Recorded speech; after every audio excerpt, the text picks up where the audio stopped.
Pushpa part 1లో కూలోడుగా మొదలైన Pushparaj career క్లైమాక్స్కి వచ్చేసరికి syndicate లీడర్గా ఎదిగాడు. ఇక ఎండింగ్లో షెకావత్ సార్ని మంటెక్కేలా చేశాడు పుష్పరాజ్. ఇది సార్ నా బ్రాండ్ అంటూ గుడ్డలుడదీయించి మరీ అవమానించాడు. దీంతో షెకావత్ సార్ కోపంతో రగిలిపోయాడు. గుర్తుపట్టని తన కుక్కను చంపడమే కాదు, పుష్ప ఇచ్చిన డబ్బును కూడా కాల్చేశాడు. ఇక్కడితో పార్ట్ 1కి బ్రేక్ ఇచ్చిన సుకుమార్ సెకండ్ పార్టులో పుష్పగాడి రూలింగ్ చూపించబోతున్నాడు. జనానికి మంచి చేయడమే కాదు, షెకావత్ సార్, పుష్పరాజ్ మధ్య జరిగే యుద్ధం మామూలుగా ఉండదని చెబుతున్నారు. అయితే కమర్షియల్ ఎలిమెంట్స్ దండిగా ఉన్న పుష్ప 2లో అసలు ఎమోషన్ ఏంటి అనేదే అందరి డౌట్. పార్ట్ 1లో మదర్ సెంటిమెంట్ ఎమోషన్ను లీడ్గా తీసుకున్న సుకుమార్ పార్ట్ 2లో మాత్రం ఫ్రెండ్షిప్ ఎమోషన్ని కోర్ పాయింట్గా తీసుకున్నట్టుగా టాక్ ఉంది.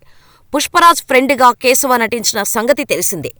అసలు పార్ట్ 1 కేశవ వాయిస్తోనే స్టార్ట్ అవుతుంది. ఈ క్యారెక్టర్తోనే బన్నీకి ఎలివేషన్ ఇచ్చాడు సుకుమార్. సిండికేట్ మెంబర్ అయ్యాక పుష్పరాజ్కు అన్నీ తానే అయ్యాడు కేశవ. పుష్పరాజ్, కేశవల స్నేహబంధంపై అద్భుతమైన ఎపిసోడ్స్ ఉంటాయని, వీరిద్దరి మధ్య ఎమోషన్ సీన్స్ హత్తుకునేలా ఉంటాయని అంటున్నారు. అంతేకాదు, కేశవనే పుష్పరాజును మోసం చేస్తాడనే టాక్ కూడా ఉంది. కాబట్టి పుష్ప 2 రూలింగ్లో కేశవ పాత్ర చాలా కీలకం కానుందనే చెప్పాలి. అయితే సలార్ కూడా ఫ్రెండ్షిప్ కథతోనే వచ్చింది. ఈ సినిమా మాసివ్ బ్లాక్ బస్టర్గా నిలిచింది. మరి పుష్ప 2 ఎలా ఉంటుందో చూడాలి.